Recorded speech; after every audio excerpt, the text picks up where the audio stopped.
So very excited to pull up here and talk a little bit about the topic du jour on generative AI.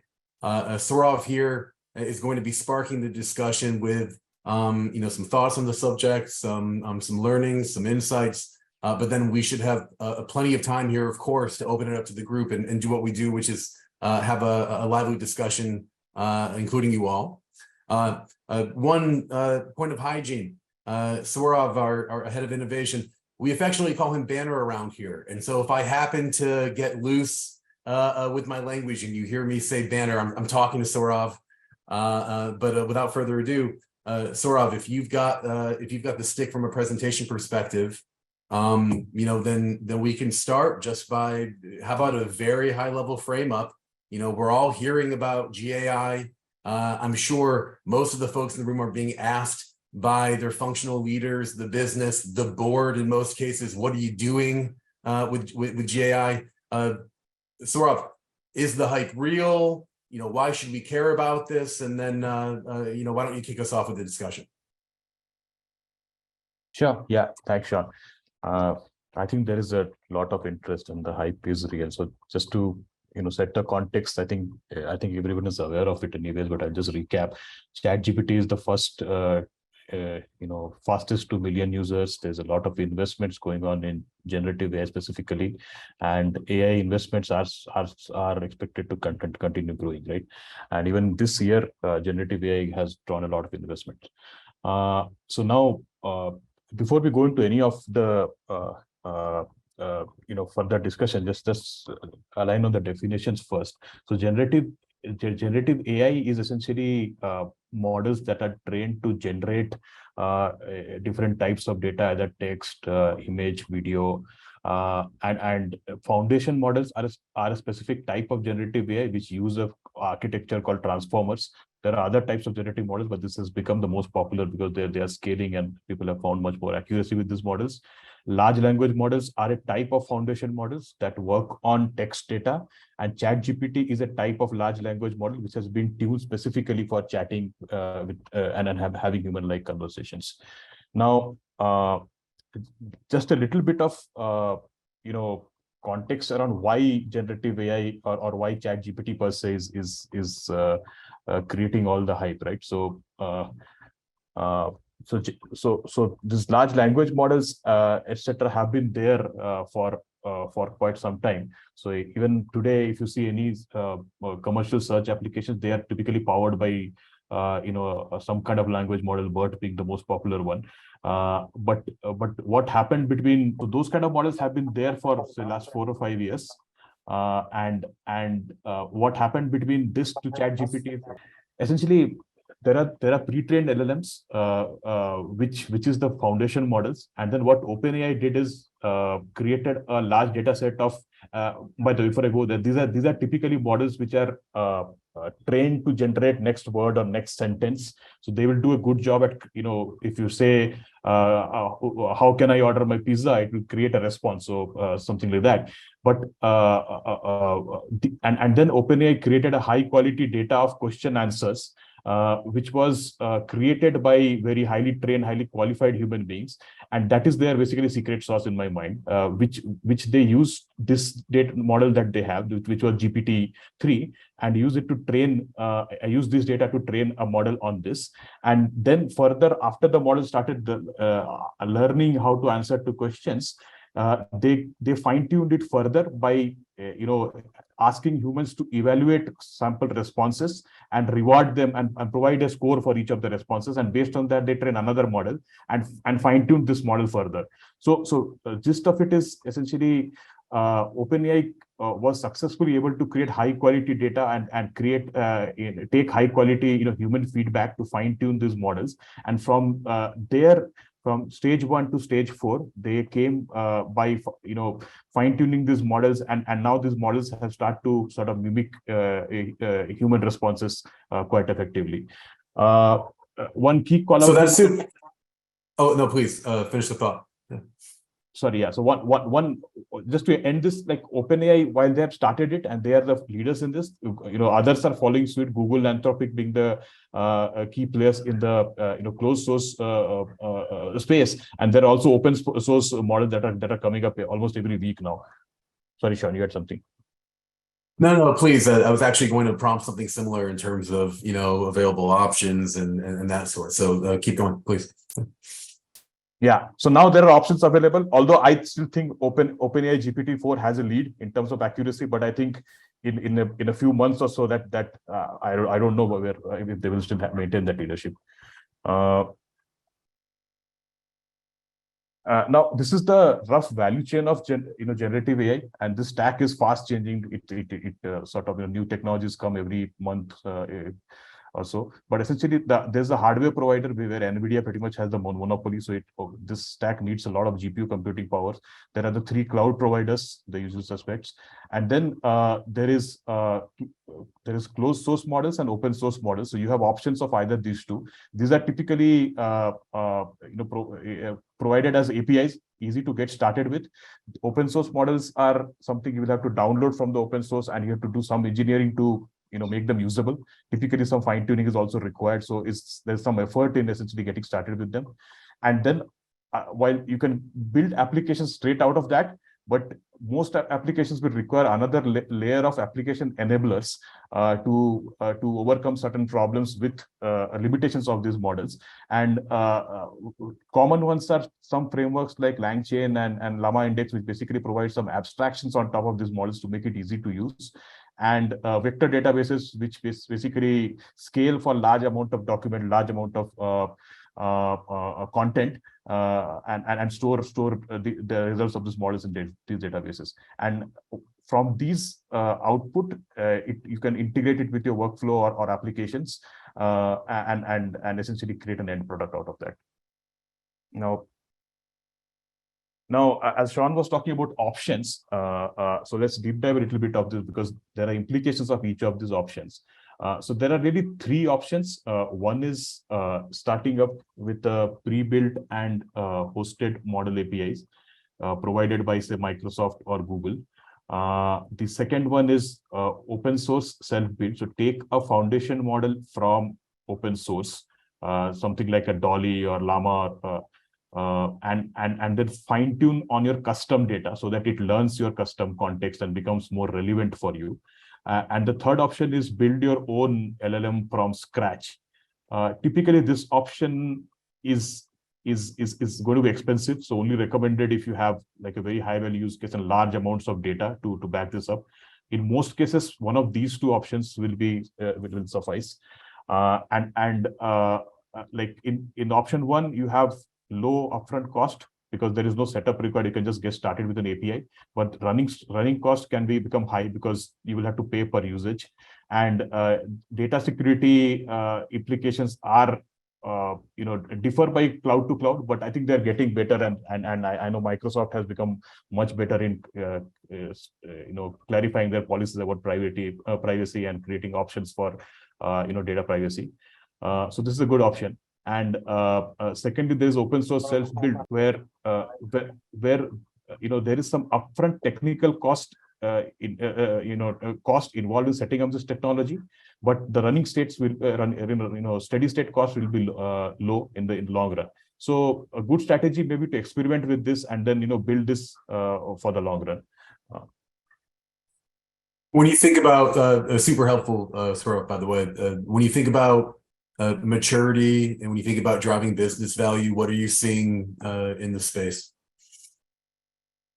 Yeah, so essentially, as I said earlier, right, I think there are some layers and some other tools that people need to know about how to use LLMs for enterprise use cases. And I'll talk about this is and we have basically simplified it to 4 stages. It's a bit more involved than that, but I'll try to explain this. Essentially, the first stage is out of the box LLM. That is the ChatGPT that you and I use that itself is pretty useful. I use a lot for some brainstorming, writing, or even code debugging sometimes. But really, for any enterprise use cases, you will have to get into some prompt engineering, which is basically when you're asking the question to ChatGPT, there is you can provide some examples, or there are some science behind how to prompt these models. So there's a lot of literature around this and this is one way of getting the best use of these models. The other use cases, these models typically have a limitation in terms of how much data or how much input they can consume. So the most popular models are around 4,000 tokens, roughly around 3,000 words is what they can consume. They're increasing the size as we speak, but it's becoming expensive also as the size becomes expensive. So the takeaway is, if you have large documents, if you have large amount of data, the better way is to index this data into some and store this into vector databases and query that.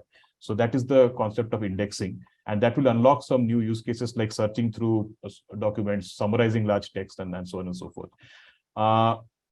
And lastly, even if going till here, if you don't see enough business value, in fact, for some use cases, till level 3 will suffice. But to create true differentiation, the models need to understand your custom domain and your custom context. So fine tuning in the long run is a good idea, but keep in mind that fine tuning has its own complexities, and it's more from the perspective of data generation rather than model creation. So essentially these are the 4 steps to level. There's this new concept of agents coming up, which also is very interesting, and I think that is where this language model usage will go. So agents are basically language models can't perform all the tasks. So you create agents where you give it some tools and let, like a calculator, for example, and let the language model decide which tool to use. So that's essentially how to mature with these models. Good stuff. Thank you for this. I only got a few more questions, and then I want to make sure that there's plenty of time to again open it up to members in the council. So I'll ask you a 2-parter, Sourav. As far as starting points, any thoughts on starting points, and when you think about different functional use cases, any commentary there? Yeah.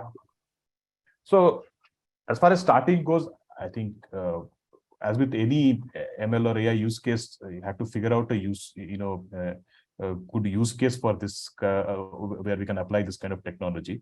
One key thing to be aware about is to check compliance and cost considerations before starting off. And then once you have a use case in mind and you have a data set defined, start with a proof of concept.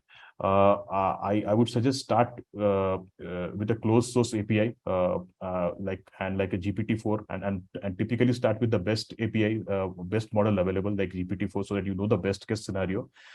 In this proof of concept stage, we will learn what is possible and what is feasible, because it's still a new and developing technology. So it is important to assess the limitations of the technology and possibilities that it can unearth. And lastly, once there is a convincing proof of concept, then scale it. And at the scaling stage, we'll think about how to optimize cost, because we started with GPT-4. Can GPT-3 with a lower cost help, or can we even go to open source and optimize cost even further? We will also, there are also guardrail frameworks coming up where you can actually control the model output and reduce bias and things like that.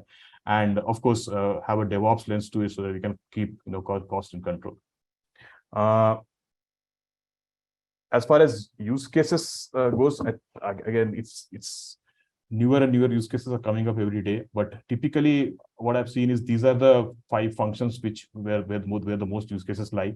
In the sales and marketing, it is about content generation and personalization, automated responses to emails, generating SEO optimized product descriptions, customer service, virtual assistant, sentiment analysis. Virtual assistants can also deflect cases, for example, and resolve cases in some occasions. Product development is where you can accelerate product development by accelerating the research. If you have large amount of documents to research, like think of market research or PubMed kind of documentations, can we research them quickly and come up with a synthesis that can then be read with you by a human, and then go into product development cycle, right? Information technology like Microsoft GitHub Copilot is a brilliant use case. We are also working on some self-service, conversational BI use cases. Generating synthetic data is another good use case in this area, where you don't have data available. With some baseline data, create more samples, and that gives you better training data. In the legal and procurement, in that area, automatic review of contracts is a good use case for LLMs. In general, I think to pick up the initial use case, I would suggest pick one which is either internal application or a use case that is customer facing, but there's some human oversight. Essentially, something like shooting 10,000 auto-generated emails to customers. I will not do it in one shot without testing it internally first, because we need to understand how much bias and how much wrong content they're generating.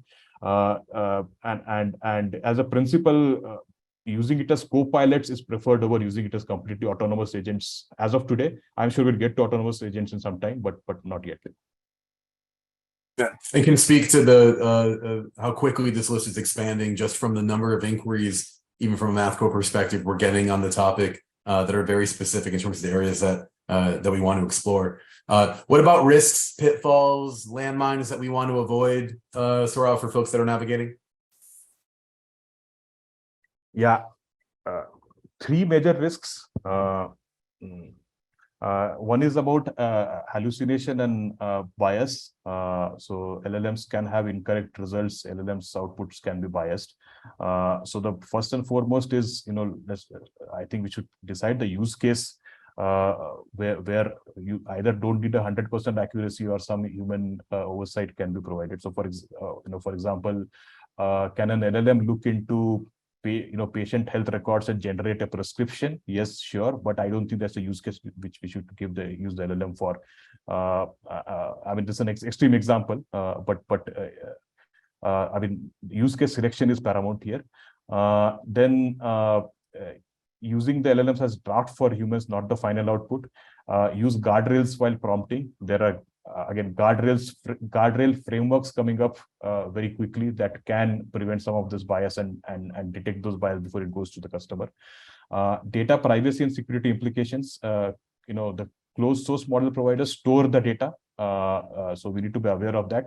But I think with OpenAI, because it's a research organization, the privacy implications were not clear. With Microsoft taking over now, I think it's much more safe, is what I would say. But in any case, just be aware that this data gets stored for some time, and if you want completely safe option, then hosting custom model is a good option. And there are cost implications. Both open source and closed source model will have costs. The closed source models are pay per use, versus open source model will have a cost in terms of one-time cost and some maintenance cost over time. So proper FinOps processes need to be followed to keep those costs in checks. Appreciate that. And then the last question, just to sort of spark imagination and get the juices flowing, and then let's open it up to the group here. But work that we're engaged on, Sourav, that folks might find interesting. Sure. Yeah, there's a lot of discussions that we are having today, and interesting use cases are coming up. Some of them we are actually actively working on. Some of them we are in a proposal stage. Some of them is an ideation stage. But I'll just flash the type of use cases that we are seeing. I will roughly categorize them into 5 buckets. One is generating new content, where we are looking at code generation, generating model documentation. Synthesis is another area where we are essentially synthesizing large amounts of documents. So, for example, in the pharma industry, we're looking at synthesizing market research documents and coming up with a synthesized version of what those research documents say. Question answering customer support assistant is the best use case. We are also enabling natural language conversations with unstructured as well as structured data. where you can actually type and say, hey, what are my regional sales, and you will get an answer to it. Then information extraction, looking at contracts and extracting things like name of the payer, payment terms. Is there any insurance clause or indemnity clause that is being violated? So contract review assistants are becoming easier to develop with this technology. Text categorization is the last category, where we are classifying text into different categories and sort of extracting themes out of them. Yeah, I think we have actively integrated some of this into our platform Codex also, and yeah, a lot of different use cases are coming up. So appreciative for taking us through this. I always feel personally like I learn a bunch anytime you talk on the subject, Banner. So thank you.